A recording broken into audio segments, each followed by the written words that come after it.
MC पारित हुनुपर्छ भन्ने राष्ट्रिय समितिमा 3 करोड नेपालीले पारित हुन्छ भने पारित हुनुपर्छ। हाम्रो एमसीसी को विषयमा यो राष्ट्रको एउटै आवाज हुनुपर्छ, राष्ट्रिय सहमति हुनुपर्छ। हामीलाई विदेशी पैसा चाहिएको छ, यदि संयोजक पनि ट्र्याक भन्दा बाहिर गयो भने तपाईहरुलाई अधिकार छ संयोजकबाट हटाउन, तपाईहरुलाई म अधिकार दिन्छु। तपाईले कुनै पनि कष्टमा नेपाली दाजुभाइ दिदीबहिनीहरुलाई ढाक्न पाउनुहुन्न। बोली एउटा गराइ अर्को हुँदैन। कुशासनले व्याप्त भएर राष्ट्रियतामा चाख नदिएर अहिले हाम्रो हालत यो भएको छ र हामी यसरी चाहिँ नयाँ पार्टीको हिसाबले स्थापित हुन बाध्य भएका छौँ। अपराध, अपराधी, गुण्डा, तस्कर, भ्रष्टलाई यो हाम्रो टिममा हामी ल्याउँदैनौँ।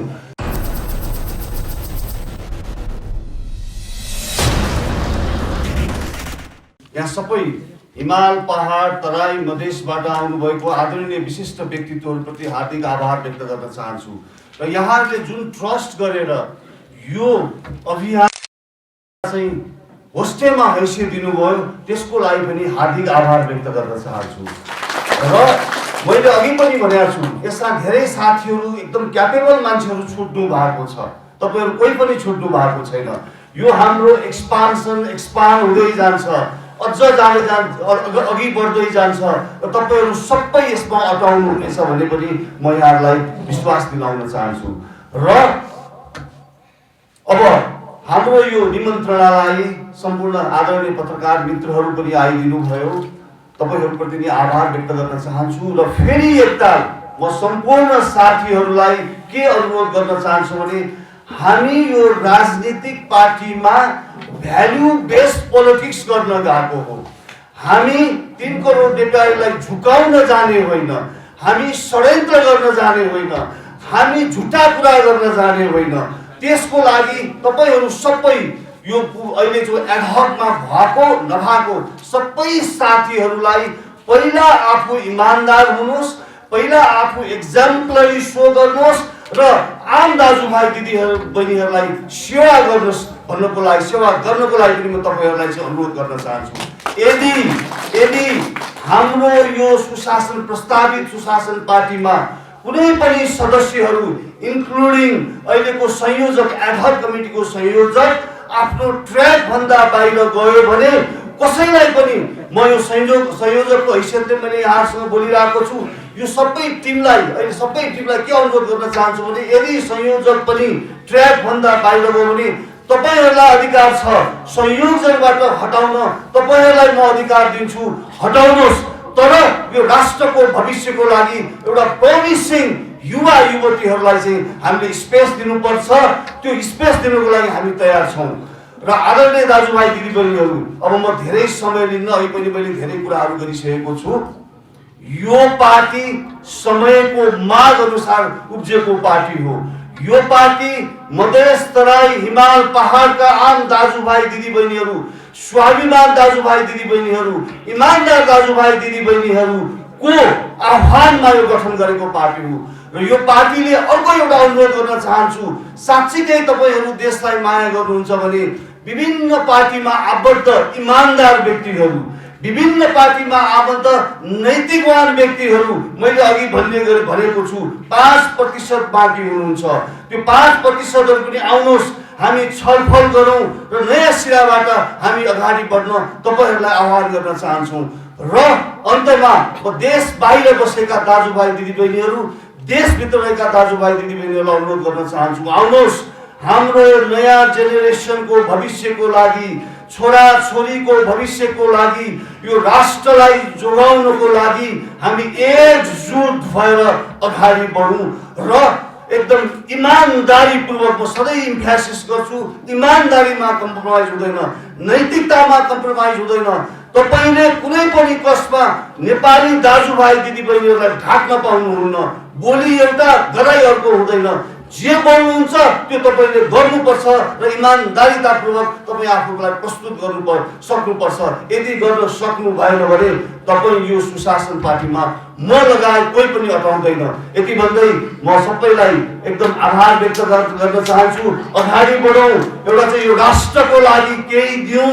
यो जन्मेको हामी एकदम जन्मेका छौँ, यो जन्मेको के भन्दाखेरि यो राष्ट्रलाई योगदान दिनको लागि जन्मेको हो। नेपाल आमालाई सेवा गर्न जन्मेको हो। हामी नेपाल आमालाई सेवा गर्न कुनै पनि कसर बाँकी राख्दैनौँ। यो हाम्रो पत्रकार आदरणीय साथीहरूको तर्फबाट 3 करोड नेपालीहरूलाई यो म यहाँबाट चाहिँ कमिटमेन्ट, मेरो डेडिकेसन, मेरो इमानदारीता म यहाँहरूलाई चाहिँ फेरि सो गर्न चाहन्छु। धन्यवाद। जय सुशासन। मलाई मेरो चाहिँ कलिग्सहरूलाई के क्वेसन्सहरू क्वेरिजहरू छ भने भनिदिनु होला। सर, अब जनताले यहाँलाई विश्वास गर्ने आधार के हुन्? त्यस सँगसँगै तपाईँहरूको पार्टीको एजेन्डाहरू के हुन्?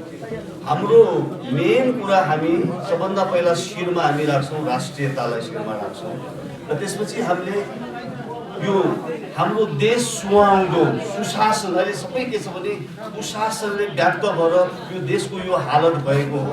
कुशासनले व्याप्त भएर राष्ट्रियतामा साथ नदिएर अहिले हाम्रो हालत यो भएको छ र हामी यसरी चाहिँ नयाँ पार्टीको हिसाबले स्थापित हुन बाध्य भएका छौँ र समृद्धि भएको छ। हेर्नुहोस् त अहिले देशको कहाँ पुगेको छ, देशको इकोनोमी कहाँ छ, कहाँ नैतिकताको राजनीतिकहरूलाई त म गर्नेहरूलाई चाहिँ म के भन्ने गरेको छु भने राजनीतिक पेसाकर्मी भन्ने गरेको छु। अब हामी पनि राजनीतिक कर्मी छौँ। मैले मेरो सम्पूर्ण साथीहरूलाई भनेको छु, तपाईँहरू सेवा गर्ने हो, मेवा खाने होइन। अहिले धेरै जसो राजनीतिकमा लागेका मान्छेहरू पेसाकर्मी भए, मेवा खाए, आम दाजुभाइ दिदीबहिनीहरूलाई केही पनि वास्ता गरेर देशको वास्ता नगरेकोले हामी बाध्य भएर यसरी चाहिँ एउटा राजनीतिक फोर्समा हामीले चाहिँ इस्ट्याब्लिस हुनु परेको र हामी तपाईँहरूलाई कहिले पनि धोका दिँदैनौँ। यो चाहिँ हामी ग्यारेन्टी गर्छौँ र हामी टेस्टेड पनि हौँ। फेरि हामी सबै यहाँ छौँ, टेस्टेड छौँ। तपाईँहरूले टेस्ट गरिसकेको मान्छे हामीले ढाँट्न सक्दैनौँ। हाम्रो मेन आधारै हाम्रो हिस्ट्री सिट हो। हामीले पहिला गरेको चाहिँ देशप्रति गरेको सेवा, त्यसलाई आधार मानेर तपाईँहरूले हामीलाई जज गर्न सक्नुहुन्छ। मुख्यतः यहाँको पार्टीको एजेन्डा चाहिँ के हो सर?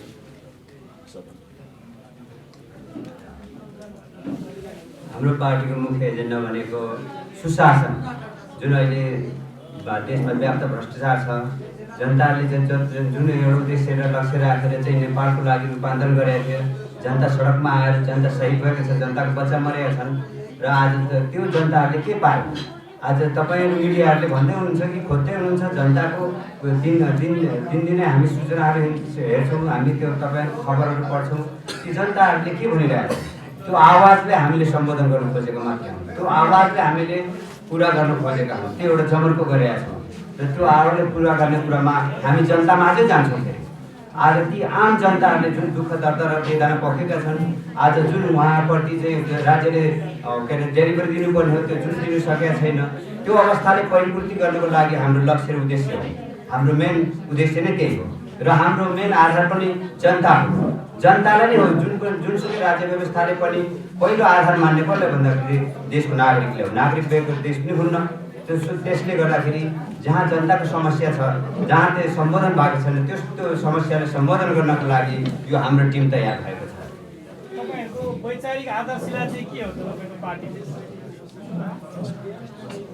हाम्रो वैचारिक आदर्शशिला भनेको नेपाल राष्ट्रलाई समृद्ध बनाउने र नेपालमा भएका सम्पूर्ण विकृति विसङ्गतिको अन्त्य गर्दै नेपाललाई चाहिँ एउटा समृद्ध र शक्तिशाली राष्ट्र बनाउने हाम्रो उद्देश्य रहनेछ र हाम्रो प्रजातान्त्रिक मूल्य र मान्यता र आधारमा हाम्रो वैचारिक विचारलाई चाहिँ हामी अगाडि बढाउनेछौँ। हाम्रो उद्देश्य भनेको चाहिँ प्रजातान्त्रिक व्यवस्था हो, प्रजातान्त्रिक पद्धति नै हो।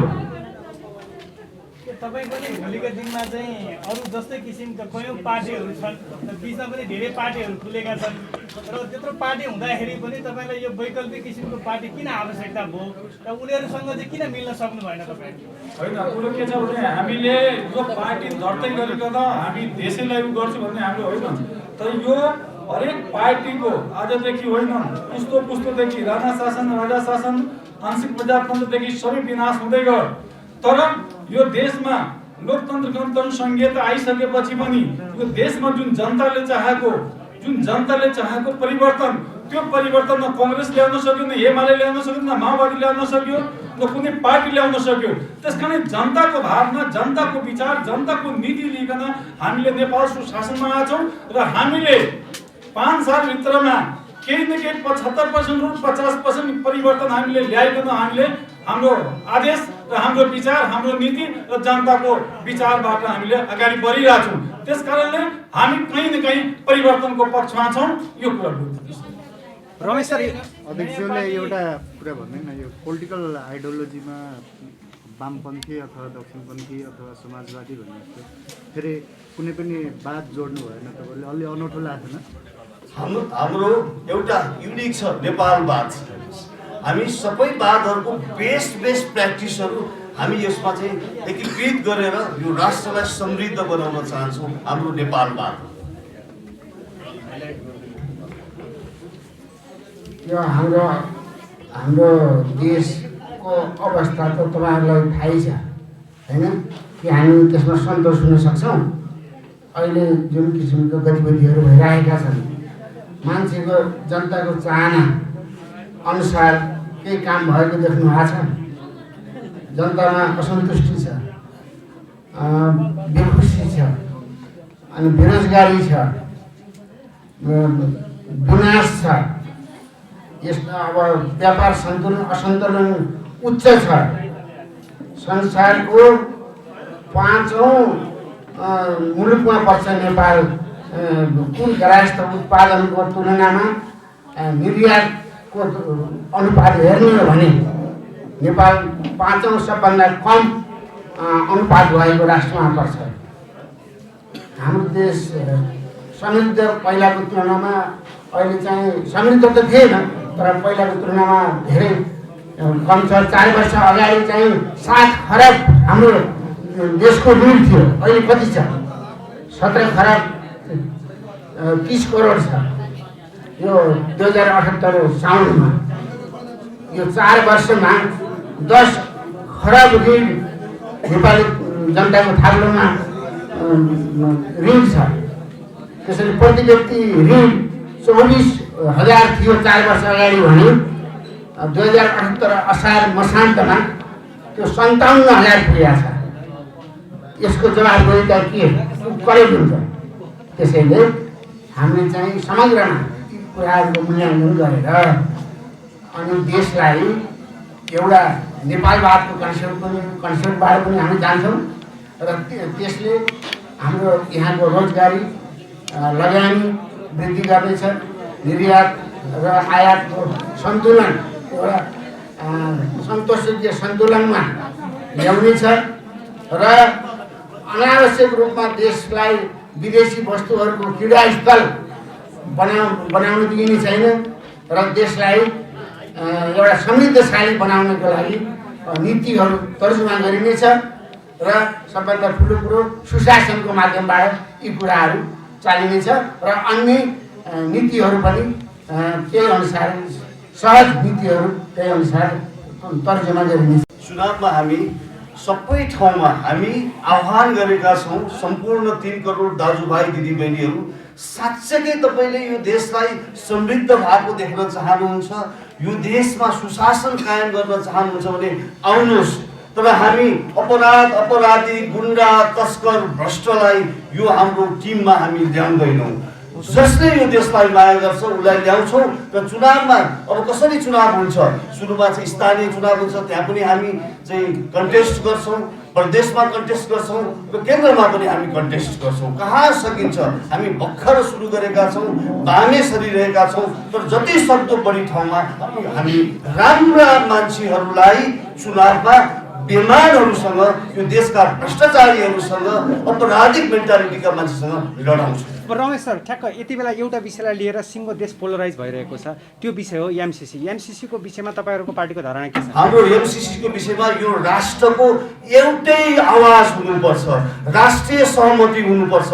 हामीलाई विदेशी पैसा चाहिएको छ, हामीले चाहिँ डेभलपमेन्टको लागि चाहिँ विदेशी पैसा चाहिन्छ, तर राष्ट्रिय एकता हुनुपर्छ। त्यसो भए राष्ट्रिय सहमतिमा एमसीसी पारित हुनुपर्छ भन्ने? राष्ट्रिय सहमतिमा 3 करोड नेपालीले पारित हुन्छ भने पारित हुनुपर्छ।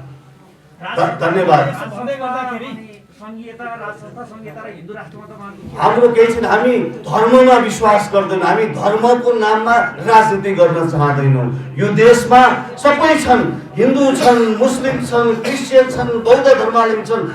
हाम्रो सबभन्दा ठुलो कुरा ह्युम्यानिटी हो, मानवता हो। त्यो मानवतालाई अक्षरशः पालन गर्छौँ र यो देशमा 800-900 सांसदको आवश्यकता छैन। यो देशमा कम सांसदहरूको आवश्यकता, त्यसमा पनि हामी भिजिट गर्छौँ र हामी यो के अरे राज संस्थाको पक्षमा हाम्रो सुशासन पार्टी हुँदैन। संघीयताको विषयमा तपाईहरु 4 प्रदेशको अवधारणा ल्याएको मैले यस संघीयताको विषयमा हामीले चाहिँ वैज्ञानिक तरिकाले हिमाल पहाड तराईलाई मनोवैज्ञानिक हिसाबले हामी जोड्न चाहन्छौँ। हामी इन्टिग्रेटेड नेपाल भएको हेर्न चाहन्छौँ। यो 7वटा प्रदेश, यति सानो देशमा 7वटा प्रदेशको कन्सेप्टमा हामीलाई चित्त बुझेको छैन। हामी यसमा डिस्कस गर्छौँ, जनतासँग डिस्कस गर्छौँ, आम नागरिकसँग डिस्कस गर्छौँ, अरू पार्टीसँग पनि डिस्कस गर्छौँ। यदि देशलाई साँच्चीकै माया गर्ने हो भने के गर्दा बेस्ट हुन्छ त्यो पक्षमा सबै पार्टीहरू एक ठाउँमा उभिनुपर्छ भन्ने हाम्रो मान्यता हो। र यहाँहरू आइदिनु भयो, धेरै धेरै धन्यवाद छ। यहाँहरूको पनि सहयोगको हामीले अपेक्षा गरेका छौँ र यहाँहरूसँग बारम्बार हामी इन्टरेक्सन गर्नेछौँ। जय सुशासन, धन्यवाद।